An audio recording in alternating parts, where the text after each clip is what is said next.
Hello everybody, it's Monday and the US Open has finished. So what are you going to do? Maybe you should watch the Impact Show. Should. This is Me and My Golf TV, I'm Piers Ward, this is Andy Proudman. And Andy, what have we got today? Right, we're going to be showing you today how to hit the big stick. We're talking angle of attack, we're going to be talking about higher launch angle. Let's take charge of your game.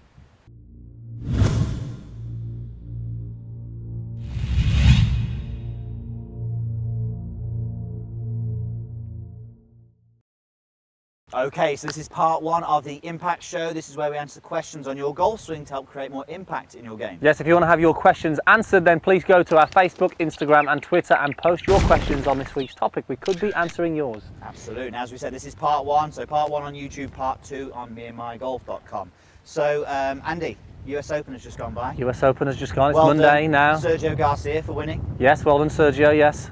That's actually a pure guess because obviously we didn't film this on the Monday. It may even be the playoff today. Yeah, so it we could don't even be. know. But we're saying Sergio was going to win it, even though we said Dustin Johnson. We changed our minds before. Totally changed our mind. Mind. Okay, so look, yeah, hope you enjoyed the tournament. It was a fantastic golf course. Really would like to get out there. So if anyone's a member there and they want to invite us out there, we'll be there in a shot for sure. And before we actually get started on today's video, we've got a shout out, haven't we? Yeah, we have. A previous swing analysis winner, Chris Kong. He's finally reached his handicap goal of 10. And he said he's now renowned for being the best ball striker in the golf club. So well done, Chris. Obviously, he's put some hard work in, and hopefully our tips and our sort of swing analysis that he's done has contributed to helping him along the way. And I know he'd like to reach his goal of 6 by the end of the year. So keep working hard, and I'm sure you'll get there, Chris. Definitely. And we'd love to hear your shout out. So go to Facebook and Twitter and Instagram. Again, just tell us what you do. Let us know. We're always happy to hear. Also, as well, Andy, we watched a YouTube video the other day as well, didn't we? We thought we'd talk about. So. Yes.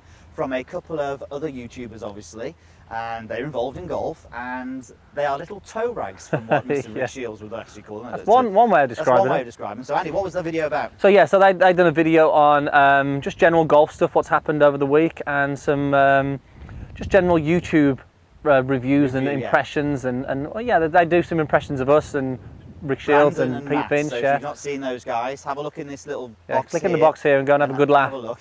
You'll enjoy it. Keep you entertained for a bit. I suppose that's made yeah, absolutely. Definitely some good stuff in there. Right, okay, so today's topic was all about driving. So we've got a couple of, in fact, we had a few people ask this question. We've got Jason Vickers and Steph Latham has said that they are skying the golf ball. And we had actually a couple others saying the same thing as well. So Andy, just talk through what a sky shot is first. So a sky shot basically is when you strike the top of the face, you know, very much towards the crown and the top edge of the club face here. The ball then just shoots straight up in the air, loses distance and loses power because you're not getting the full energies of the golf ball. Now, we do want to strike the golf ball above the centre, just slightly, but anything really past that and anything where you get to the top edge, you're really, you know, in danger of that, just getting no distance at all. So I do notice there's one on there. It's my driver actually. Oh yes, it is. Been a trick shot that went Are you wrong. sure? It was definitely a trick shot that went wrong.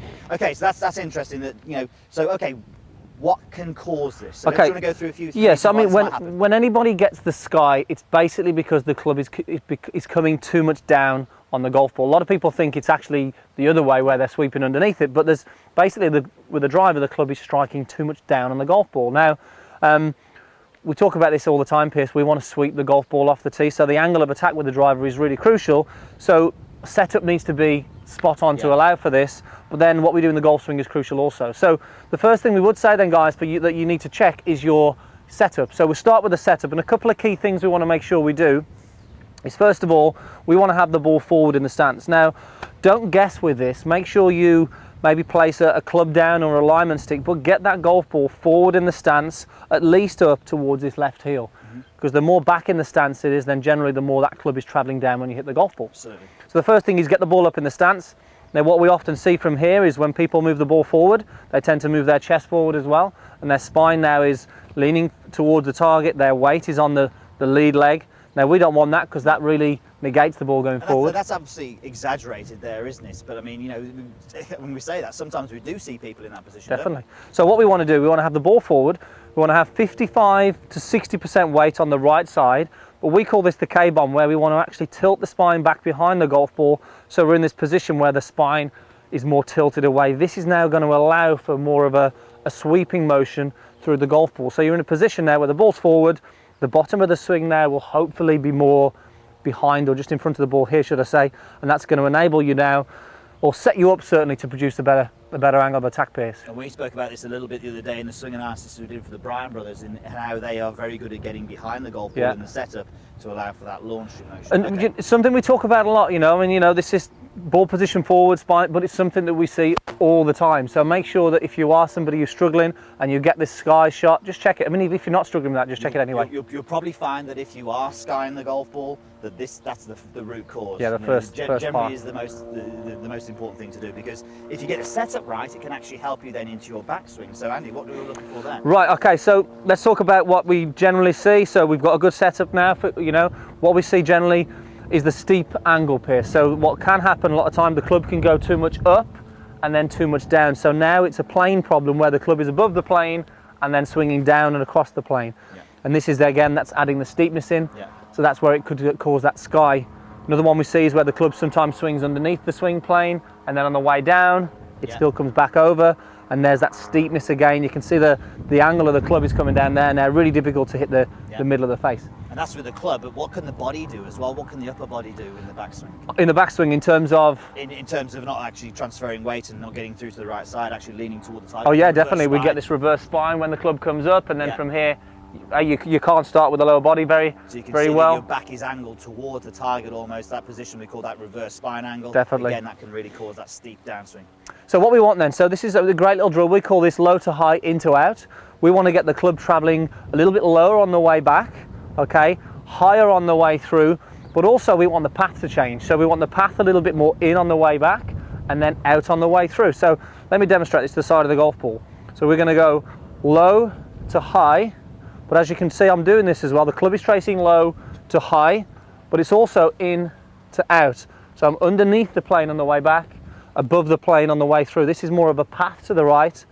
Okay, and as you can see, the trace of the club there now, I'm getting a sensation of what it would be like to hit up on the golf ball and not come over the top. And what will actually happen when you start hitting shots with this, if you can achieve what Andy's just done there, you may actually get a couple of shots where you may catch the ball a little bit low on the face. Yeah. Now the reason for that will be because the tee height that you're probably using is low to allow for the fact that you were skying it. So when you start skying it, get down steep, you tee the ball down lower so it doesn't get as high on the face. I'm going to tee that up a little bit higher. Absolutely. For the next one. So what will happen is, as long as you can get yourself into the K-bomb to start with and get that low to high out to the right, you can then actually tee the ball up higher. And that's actually going to help you. So you'll have the confidence then that you can have a high tee and still actually not obviously sky it or roof it as we sometimes. Yeah, and you're going to get a great set. I mean, with the white driver here, I can really get a sense of the path of that club. I can see the blur of the club here, low to high, in to out. It's a good feeling to have. Definitely helps with the white driver head, doesn't it? Okay, so let's just see a hit one then. So okay. Low to high. So I'm expecting to see a high draw, not a sky or a slice. Okay, do a couple of those. Myself set up. Okay, low to high. Probably the best tee shot I've seen you hit off this. And that was a pure high draw. Simple. I like it. Okay, so low to high, into out. Make sure you give that a go and post your questions down below. We'd love to answer what you have to say. Also, subscribe below, click the button below for videos every single week. Also, guys, make sure you check out tomorrow, Challenge Tuesday. It's an interesting one. And also, if you haven't seen meandmygolf.com, go and check it out. 7-day free trial is here. It's still on. Hope you enjoy it.